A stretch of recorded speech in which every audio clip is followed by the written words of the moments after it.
Assalamualaikum warahmatullahi wabarakatuh. Salam sejahtera untuk kita semua. Nama saya Dita Putri Wijaya. Saya dari kelas 9 Benjamin Franklin. Pada video kali ini, saya selaku siswa kelas 9 ingin membahas sedikit tentang materi kelas 9 semester 2 mata pelajaran IPS. Yakni materi yang sedang saya pelajari yaitu pada bab 3 buku cetak mata pelajaran IPS. Yaitu materinya adalah ketergantungan antar uang dan pengaruhnya terhadap kesejahteraan masyarakat. Ibu Tanjung selaku wali kelas serta guru bidang studi IPS sudah pernah membahas mengenai materi ini. Saya hanya akan mengulas sedikit materi dari bab 3 ini. Materi pembelajaran pada bab 3 ini yaitu ketergantungan antar uang dan pengaruhnya terhadap kesejahteraan masyarakat ini salah satunya adalah perdagangan internasional. Mari kita cari tahu apa itu perdagangan internasional. Perdagangan internasional adalah proses pertukaran barang dan jasa antar dua negara atau lebih dengan tujuan mendapatkan keuntungan atau laba. Perdagangan internasional terjadi karena tidak ada negara yang dapat menghasilkan kebutuhan negaranya sendiri. Dan juga tidak ada negara yang dapat memenuhi kebutuhan negaranya sendiri. Seperti barang yang dihasilkan negara yang satu berbeda barang yang dihasilkan negara lainnya. Perbedaan inilah yang menimbulkan pertukaran hasil antara satu negara dengan negara lainnya. Adapun hambatan serta manfaat dari perdagangan internasional.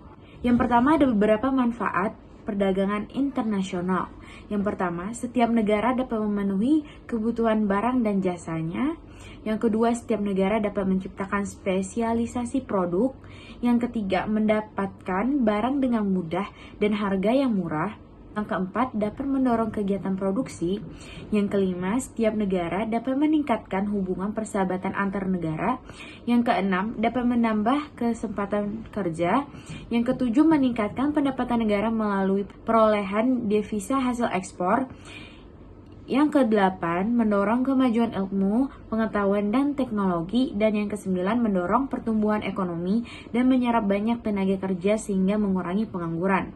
Adapun hambatan dari perdagangan internasional adalah keamanan suatu negara. Yang kedua, perbedaan mata uang. Yang ketiga, adanya kuota. Yang keempat, adanya proteksi. Yang kelima, adanya tarif. Dan yang keenam, adanya politik dumping. Nah, itulah tadi beberapa bahasan materi mengenai bab 3 ini yaitu tentang perdagangan internasional. Nah, di bab 3 ini ternyata tidak membahas tentang perdagangan internasional saja, namun ada membahas tentang konsep ekonomi kreatif atau bagaimana mengembangkan ekonomi kreatif berdasarkan potensi wilayah untuk meningkatkan kesejahteraan masyarakat. Baik, sekarang kita akan membahas mengenai konsep ekonomi kreatif. Nah, berdasarkan namanya ekonomi kreatif, apakah kalian tahu apakah itu kreativitas? Nah, kreativitas itu adalah kemampuan seseorang untuk melahirkan sesuatu yang baru, baik itu berupa gagasan maupun karya nyata yang relatif berbeda dengan yang ada sebelumnya. Dalam setiap kegiatan ekonomi diperlukan suatu pemikiran yang kreatif yang dapat membantu alternatif tindakan. Gagasan kreatif sangat diperlukan dalam kehidupan ekonomi. Karena gagasan ini, para pelaku ekonomi muncul suatu ide yang inovatif, yang akhirnya dapat menjadi pendorong dalam meningkatkan kegiatan ekonomi. Ekonomi kreatif ini merupakan pengembangan konsep yang berlandaskan sumber aset kreatif yang diharapkan mampu meningkatkan pertumbuhan potensi ekonomi. Jadi, dari beberapa pembahasan ataupun materi-materi yang telah saya bahas mengenai ekonomi kreatif tadi, dapat kita simpulkan bahwa ekonomi kreatif ataupun konsep ekonomi kreatif itu adalah kemampuan seseorang untuk menciptakan atau merubah benda yang awalnya itu bendanya tidak bernilai atau benda yang biasa-biasa saja yang tidak memiliki nilai guna menjadi benda yang luar biasa yang memiliki nilai guna untuk banyak orang, ataupun menjadikan benda yang biasa-biasa saja menjadi benda yang lebih mahal yang mempunyai nilai barang. Baiklah, itulah yang dapat kita sebut sebagai konsep dari ekonomi kreatif. Baik, jadi dari beberapa pembahasan saya ini mengenai ekonomi kreatif, saya harap kalian bisa mengerti mengenai ekonomi kreatif.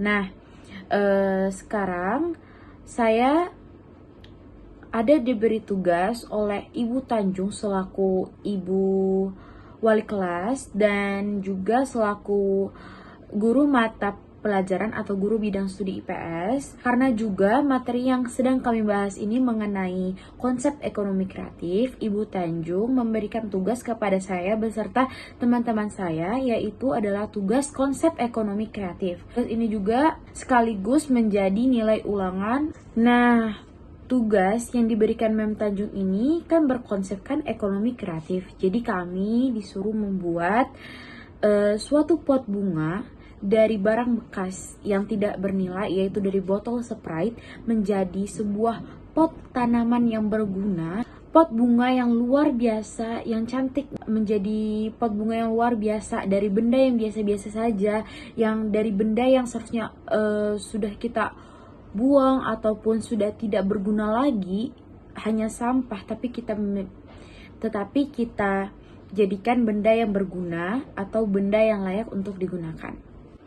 Nah, dari ekonomi kreatif ini juga kita dapat belajar bahwa barang ataupun benda yang awalnya tidak berguna bisa kita rubah menjadi benda yang lebih berguna. Maka dari tugas yang diberikan Mem Tanjung ini juga kita dapat tidak memperbanyak sampah yang ada di Indonesia. Kita dapat mendaur ulang sampah menjadi benda yang lebih berguna lagi. Jadi kita dapat mengurangi globalisasi serta mengurangi sampah-sampah, karena juga negara kita ini, yaitu negara Indonesia ini, sudah banyak sekali sampah-sampahnya. Jadi kita juga harus mengurangi, apalagi sampah plastik, botol plastik.